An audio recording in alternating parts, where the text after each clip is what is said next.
Hello friends, Janu the kitchen હાઉસમાં તમારું સ્વાગત છે।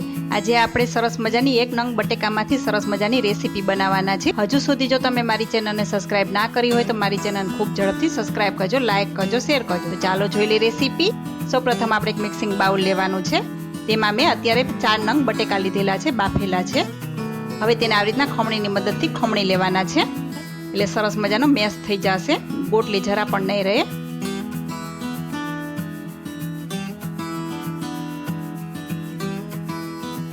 તમે જોઈ શકો છો સરસ મજાના ખમણી નાખ્યા છે। હવે તેમાં આપણે સ્વાદ અનુસાર નમક એડ કરી દઈએ। હવે અહીંયા આપણે 3 ચમચી ચોખાનો લોટ લેવાનો છે। જો એ ના હોય તો તમે મેંદો પણ લઈ શકો છો। હવે સરસ રીતે આપણે મિક્સ કરી દઈશું। અહીંયા આપણે પાણીનો જરા પણ ઉપયોગ નથી કરવાનો અને સરસ રીતે આપણે લોટ બાંધી લેવાનો છે। તમે જોઈ શકો છો સરસ મજાનો લોટ બંધાઈ ગયો છે। બસ આવી જ કણક આપણે તૈયાર કરવાની છે। હવે અહીંયા મેં કાણાવાળું વાસણ લીધેલું છે, તેને મેં તેલથી ગ્રીસ કરી લીધેલું છે। હવે તેમાંથી એક આપણે નાનો એવો લુઓ લેવાનો છે અને નાના નાના આપણે બોલ્સ બનાવવાના છે।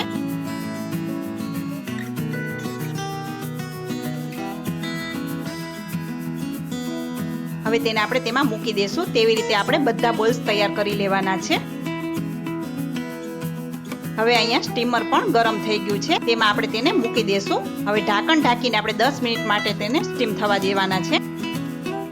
10 મિનિટ થઈ ગઈ છે, હવે આપણે ચેક કરી લેવાના છે। એકદમ સરસ મજાના સ્ટીમ થઈ ગયા છે। હવે તેને આપણે સાઈડ ઉપર ઠંડા થવા રાખી દેવાના છે। ત્યાં સુધીમાં આપણે એક વઘાર કરી લઈ।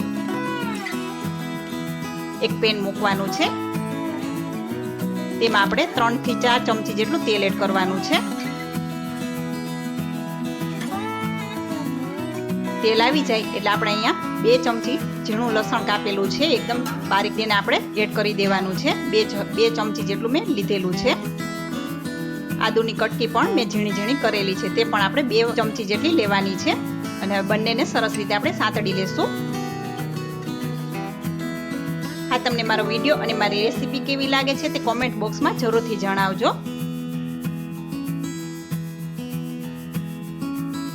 અને આજની આ રેસીપી કેવી લાગી તે પણ તમે જણાવજો। એક નંગ ઝીણું સમારેલું લીલું મરચું છે, તે પણ આપણે એડ કરી દેવાનું છે। આ ટેસ્ટમાં ખૂબ જ સરસ લાગે છે।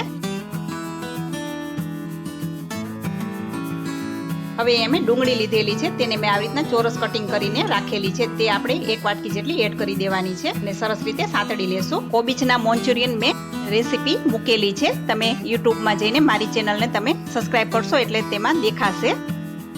હવે ડુંગળીનો કલર ચેન્જ થાય ત્યાં સુધી આપણે તેને રાખશું। હવે અહીંયા કેપ્સિકમ પણ લીધેલા છે, તેને મેં પણ ચોરસ કટકા કરેલા છે, તે પણ આપણે 1 વાટકી જેટલા લેવાના છે। હવે બંનેને આપણે એકદમ સરસ રીતે ચડાવવાના નથી, થોડા ક્રન્ચીનેસ રાખવાના છે। તમે જોઈ શકો છો સરસ રીતે થઈ ગયા છે। હવે અહીંયા મેં 1 ચમચી કોર્નફ્લોરને પાણીમાં આવી રીતના ઉગાડીને રાખેલો છે, તે આપણે અત્યારે એડ કરવાનો છે। અડધી વાટકી જેટલો આપણે કોર્નફ્લોરની સ્લરી એડ કરી દેવાની છે।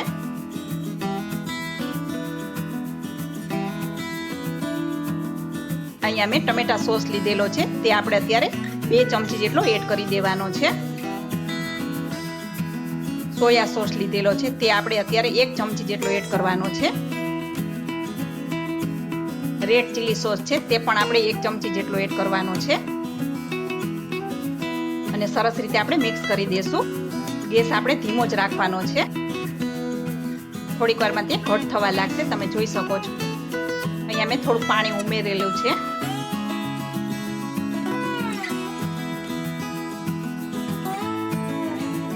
હવે આપણે 1 ચમચી જેટલા સફેદ તલ એડ કરી દેવાના છે।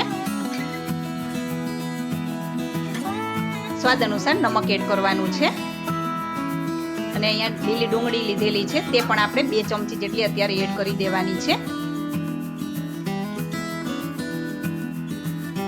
આ ટેસ્ટમાં ખૂબ જ સરસ લાગે છે, તમે જરૂર એકવાર ટ્રાય કરજો। હવે જે બોલ્સ તૈયાર કરેલા હતા એકદમ સરસ રીતે બફાઈ ગયા છે, ઠંડા પણ થઈ ગયા છે, તે આપણે હવે તેમાં એડ કરી દેવાના છે, ઇઝીથી નીકળી જશે। હવે તેને આપણે થોડીક વાર માટે થવા દેશું।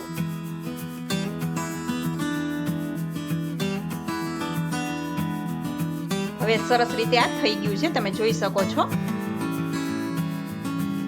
હવે આ ગરમા ગરમ પોટેટો મંચુરિયનને આપણે સર્વિંગ બાઉલમાં જ લેવાના છે. જોતા જ મોઢામાં પાણી આવી જાય. એટલે લીલી ડુંગળીથી આપણે ગાર્નિશ કરી દઈશું. તો છે ને સરસ મજાની રેસીપી. તો કેવી લાગી આજની મારી આ રેસીપી? તમે જરૂરથી લાઇક, શેર ઓર સબસ્ક્રાઈબ કરજો અને મને કોમેન્ટ પણ કરજો.